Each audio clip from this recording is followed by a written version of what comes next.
ನಮಸ್ಕಾರ, ಶುಭ ದಿನ. ಇವತ್ತಿನ ಮೀನುಗಳು ನೋಡಿ, ಇಲ್ಲಿ ಅಂಜಲ್ನಿಂದ ಆರಂಭಿಸೋಣ. ನೋಡಿ, ದೊಡ್ಡ ಅಂಜಲ್ ನೋಡಿ, ಫ್ರೆಶ್ ಅಂಜಲ್ ನೋಡಿ, ದೊಡ್ಡ ಸೈಜ್ ಅಂಜಲ್ಗಳು. ಹಾಗೆ ಬೊಂಡಾಸ್ ಇದೆ ನೋಡಿ, ವೈಟ್ ಬೊಂಡಾಸ್ ನೋಡಿ, ನಂಗಿದೆ ನೋಡಿ, 1 kg ಮೇಲೆ ಸೈಜ್ ನೋಡಿ. ಫಸ್ಟ್ ತೋರಿಸಿರೋಂಥ 2 kg ಅಪ್ಪು ನೋಡಿ. ಹಾಗೆ ಸಣ್ಣ ಸೈಜ್ ಅಂಜಲ್ ನೋಡಿ, ಬ್ಲ್ಯಾಕ್ ಮಾಂಜಿ, ಕಪ್ಪು ಮಾಂಜಿ ನೋಡಿ, ಇಲ್ಲಿ ಫ್ರೆಶ್ ಆ್ಯಂಡ್ ಫೈನ್ ನೋಡಿ. ನೋಡಿ ಫ್ರೆಶ್ ಅಂಜಲ್, ಸಾರಿ ಮಾಂಜಿ.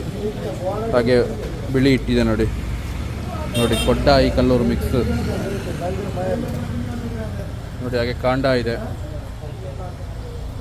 ನೋಡಿ. ಹಾಗೆ ಅಡವು, ಟಾಪೆಸ್ಟ್ ಅಡವು ಅಂತ ಹೇಳ್ಬೋದು ನೋಡಿ. ಅಡವು ನೋಡಿ, ಸಣ್ಣ ನಂಗಿದೆ ನೋಡಿ. ಬಂಗುಡೆ ದೊಡ್ಡ ಸೈಜು ನೋಡಿ, ಮಿನುಗೋ ಬಂಗುಡೆ ನೋಡಿ. ಹಾಗೆ ಮಾಸ್ ಇದೆ ನೋಡಿ, ನೋಡಿ ಒಳ್ಳೆ ಮಾಸ್ ಇದೆ, ವೈಟ್ ಮಾಸ್ ನೋಡಿ. ಸಿಲ್ವರ್